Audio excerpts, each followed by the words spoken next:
In the second half of our first subtopic on environmental value systems, we'll be defining less economically developed countries, more economically developed countries, and the modern environmental movement. We'll also be applying technocentric, anthropocentric, and ecocentric beliefs to varying environmental philosophies. So the environmental value system of an individual is considered a system because, like all other systems, it has inputs such as education, experience, media influences, and religious doctrines, and outputs such as course of action and decisions, which are determined by the processing of those inputs. So let's take a few moments and reflect on the current environmental system belief that you have. So is there an origin for your beliefs? Those are inputs. Do you have any preconceived assumptions? Those are called storages. When you're thinking, that means you're processing those two factors, and then your action or inaction is considered an output. So together, we're going to be listing as many inputs, storages, and processes that can lead to pretty typical outputs. So for example, some inputs that may affect a young adult in 2019 would be family beliefs, the influence of friends, social media, local and national news that you might be actually retrieving from social media, personal or shared experiences,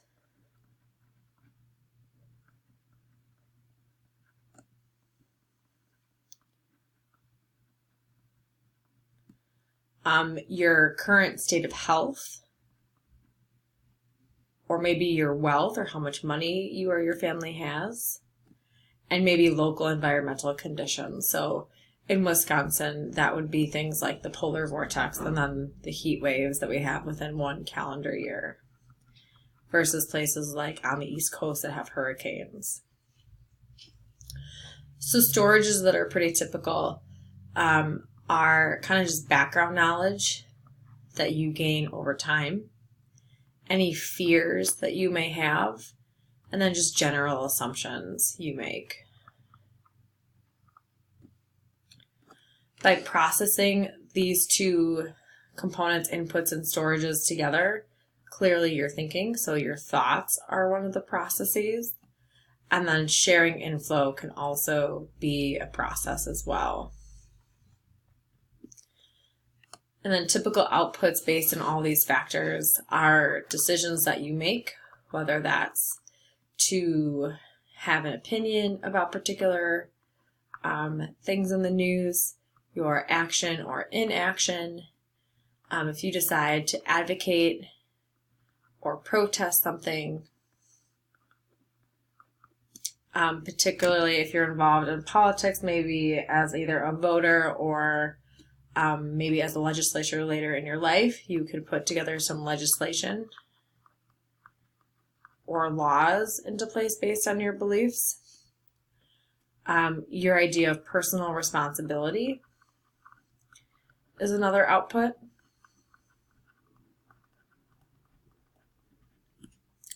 And then typically most people just make some lifestyle changes.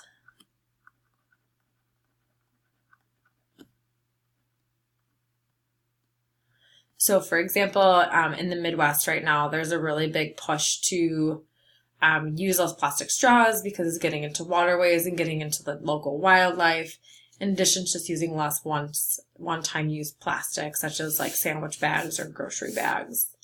And then there are some states that have actually made the allegedly reusable plastic grocery bags illegal in favor of more sustainable materials, such as cloth bags, for their shopping needs. So typically decision-making, that thought processes going into outputs have resulted in many different viewpoints or implications. So to each viewpoint, there's at least two sides, if not more, but we're only going to explore kind of two sides of each viewpoint to make it a little bit clearer. So for example, in the early 20th century, drinking water was incredibly unsafe to drink.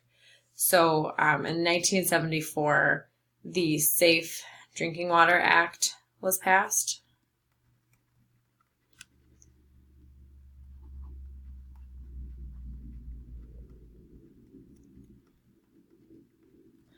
So the Safe Drinking Water Act essentially created regulations to support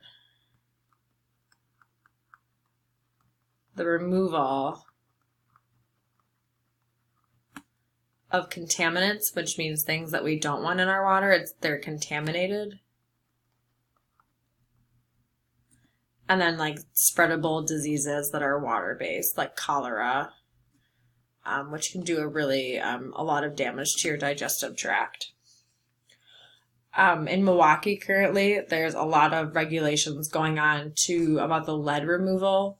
Lead can get into the water because the water goes through some lead pipelines, which were put in when the city was first laying its first round of plumbing. So there's like trace amounts of lead in drinking water, which is incredibly unsafe and has a major public health concern. So that a lot of the city's residences have actually been given a filter by the city to protect the residents of the dwelling from the lead in the drinking water. However, on the other side, pollutants still end up in non-public water systems, such as like the Milwaukee River or Lake Michigan.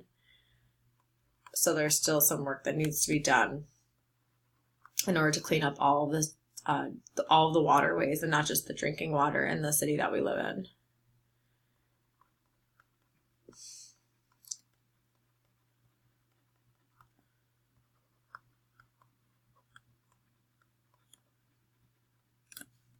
Another example of something that's in the news frequently is climate change. So people who agree that climate change exists, have an agreement that human activity, so our using of resources and our lack of replenishment, for example, is responsible for negative changes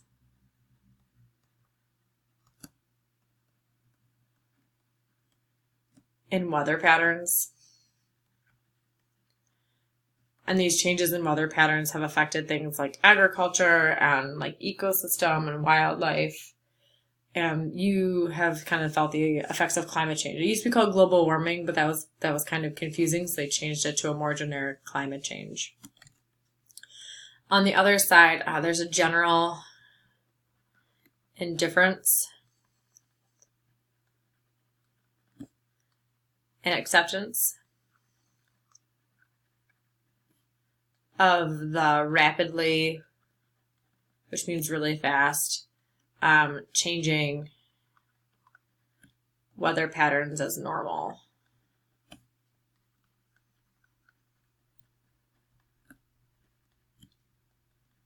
And then the argument is that we've only been recording weather patterns for the last 100 to 200 years. So who knows what was happening before then? Which is a pretty poor argument to make when you look at the data.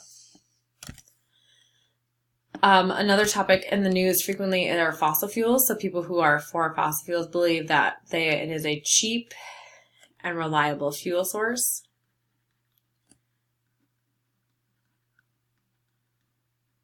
That has stable technology.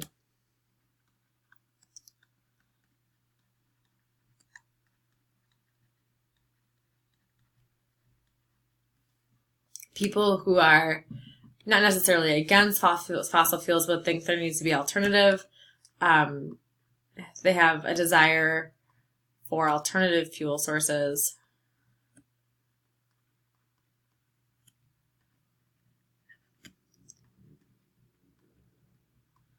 to conserve natural resources.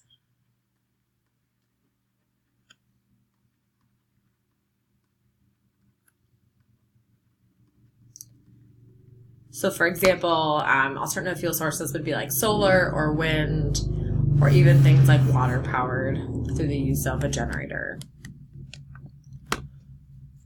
So an ecological footprint, people who are kind of for this are really for an awareness of consumptions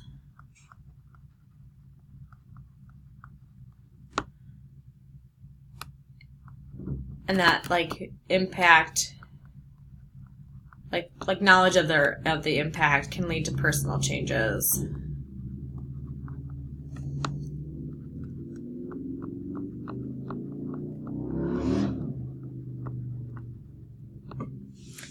On the other hand, people who don't necessarily are against ecological footprints, but there's just a belief that even small changes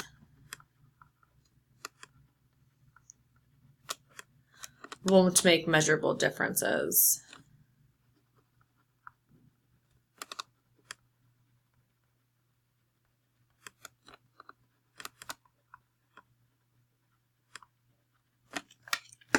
And I got a little bit ahead of myself here. You actually don't need the pros and cons for the next two vocab words, so sorry about that.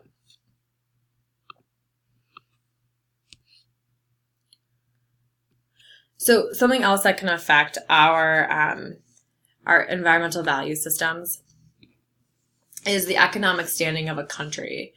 So an LEDC is a less economically developed country.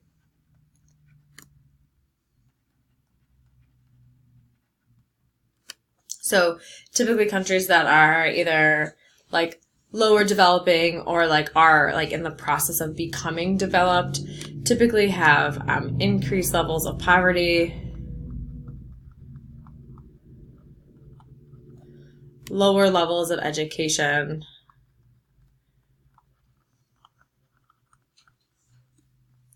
they have economic vulnerability,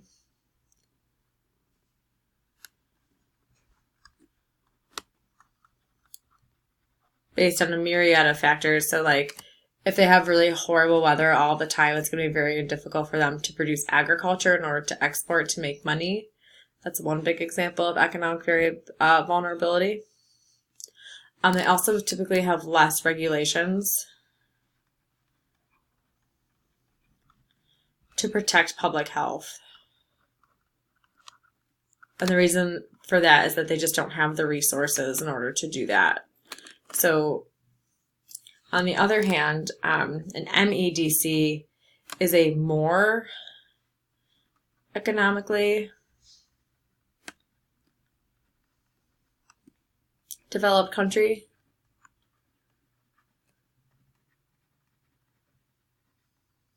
So they typically will have like lower levels of poverty in comparison to those less economically developed countries.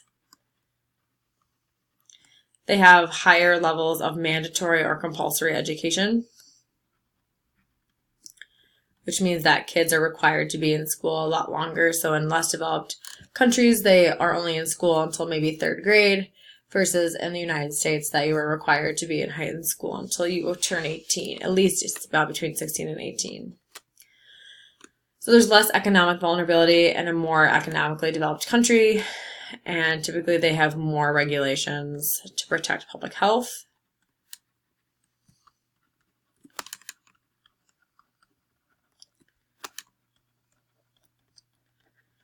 And the reason they have more regulations is that they have the funds available to provide support to have those regulations in place.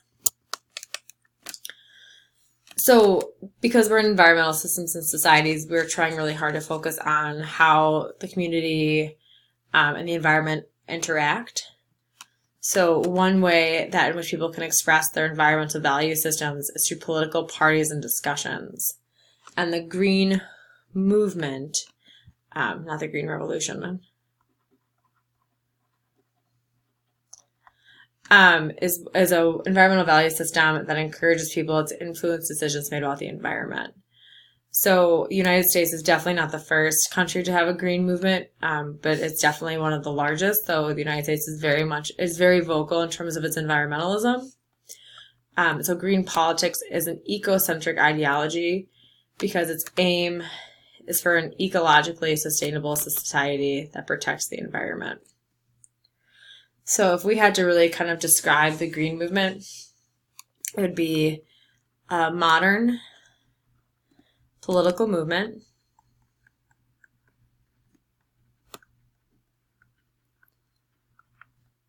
that believes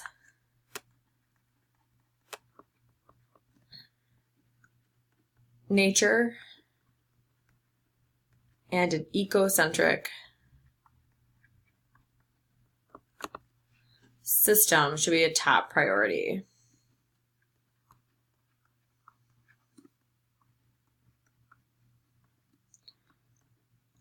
Like in terms of decision making and legislature. So what has kind of caused the green movement to become more prevalent or more kind of bigger in the United States is that there's been multiple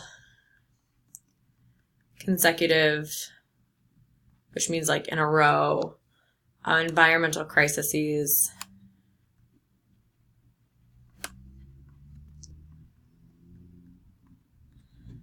caused by like rapid population growth. So there's been more stress on the resources that we have.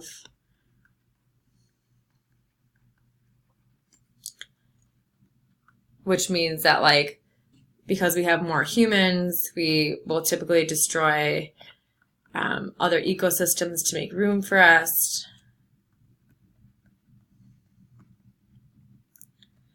And then because we are building on top of all the things, there's other environmental degradations, which means things are breaking down. So for another local example for Milwaukee, there's been a really big push to kind of rebuild some of the riverbeds on the Kinnickinnic River. And so what they're doing is because of all the erosion from all of the different buildings that they've put up along the river, like the county park system, they're actually lining the river banks with concrete to kind of protect the shape and stability of the Kinnickinnic River. So we have a description, we know what caused it, but because it continues to be pretty prevalent in modern politics, it's reinforced, and it's really reinforced by differing beliefs of those in power,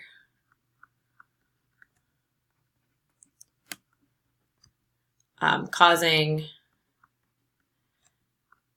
like the issues to perpetuate themselves and get worse.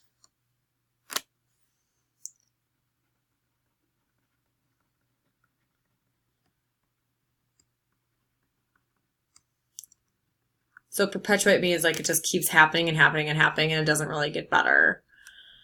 So a major example, for example, in the mid-20th century is that in 1962, Rachel Carson published a book called Silent Spring.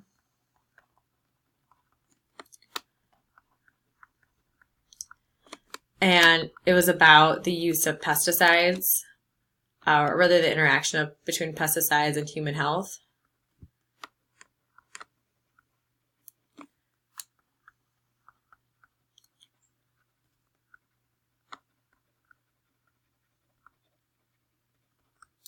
And even though this happened in 1962, so when John F. Kennedy was in office and then was assassinated in 1963, the president after him, Lyndon B. Johnson, started off with like making some congressional acts that didn't really take off actually until Richard Nixon took office. So in 1970, Nixon signed an executive order creating the Environmental Protection Agency.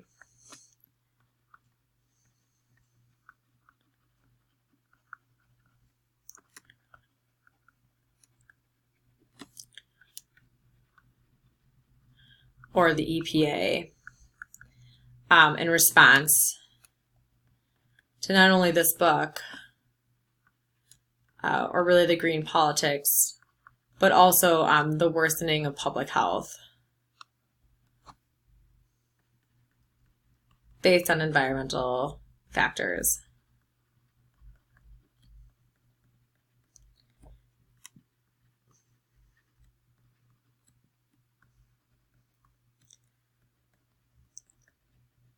So, for example, the air quality was so poor that there was an increase in asthmatic children.